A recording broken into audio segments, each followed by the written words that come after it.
Okay, welcome back. For this deep dive, we're tackling a really fascinating source. It's a ritual text called the Opened and Sealed.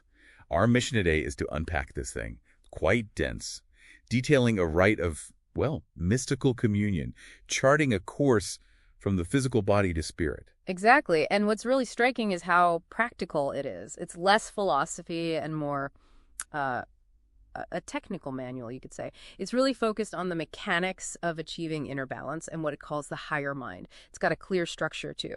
Prologue, 6 stages, and an epilogue. Right. Let's jump into that first stage then. The text says the very first willed action is about finding balance. It starts with deep breathing and then this specific intonation. Be far from me, ye profane.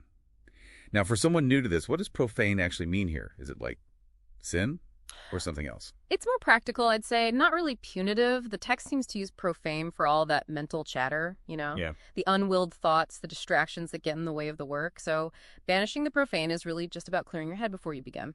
Okay, mental housekeeping first. And that leads directly to setting up the body. That's right. It introduces these things called stations of light, and they're not just concepts. They're specifically located at the cardinal points of your physical body. Then, right in the middle, you establish the light at the center. The center point is crucial. It acts as the gateway, the transition point from the everyday earthly body to what it calls the body of light. Body of light. Should we think of that as like an energy body? Mm-hmm. Or is it more of a perfected, maybe conceptual form? The text presents it as the goal, really, the perfected, subtle vehicle you're aiming to fuse with. And this brings us to how it works, the core mechanism, call and response. Call and response, okay. Yeah. The call might come from that light at the center, or you might perceive it as coming from, well, heaven, a divine source. The response then comes from those stations of light you set up. They represent the kingdom of heaven within you. Okay. And the text says the goal is integration, right? Where you can't even tell if you're making the call or just responding. It just flows. Exactly. Perfect flow. And it's through this flow that you internalize the key doctrines. These are found inscribed on the sun within the ritual space. First, Christ is every word that proceeds from the mouth of God. Every word, wow. And second, evil is simply error. Which is fascinating, isn't it? It suggests the ritual isn't about fighting evil in a moral sense. It's more about achieving clarity, correct utterance. Error is just misunderstanding the divine word. And to banish that error, that misunderstanding, the text actually gives a specific sign, the crescent moon. So if doctrine is about the perfected word, then there's that archetype embodying it. Yeah. The woman. Yes, exactly. A very specific figure, crowned, covered in jewels that are stars, wearing a blue robe like moonlight over a white garment. But the key part is the text that veils her. The mouth is the womb of the word. The mouth is the womb of the word. That really shifts the focus, doesn't it? It links creation directly to speech, to intention. Absolutely. It frames the whole ritual as an act of deliberate linguistic creation.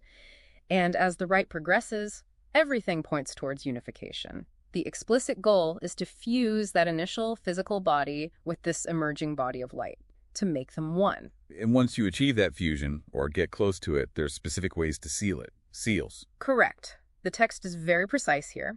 3 sealing signs are given: a triangle, a crescent, and an equal-armed cross inside a circle. Triangle, crescent, cross, and circle? Are they sequential, like steps? Or do they represent, I don't know, different aspects happening at once? The text implies they're simultaneous, reinforcing the structure of the now unified self. You could maybe see the triangle as ascent, the crescent as purification achieved, and the cross and circle as the final balanced union within the cosmos. Right, okay, so bringing this all together, the epilogue must have some kind of grand conclusion. It really does. It states that birth, endurance, and death aren't separate things in a line, but they're actually one single unified phenomenon. It's essentially saying the physical and the metaphysical aren't separate realms, they merge.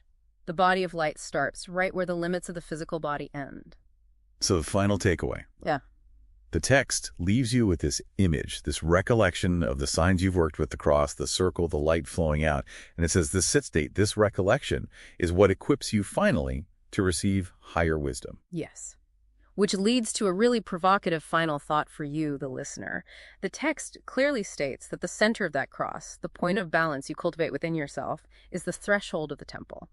So what does it mean for you personally if the doorway to the sacred, to the temple, is actually always within reach? Something to ponder.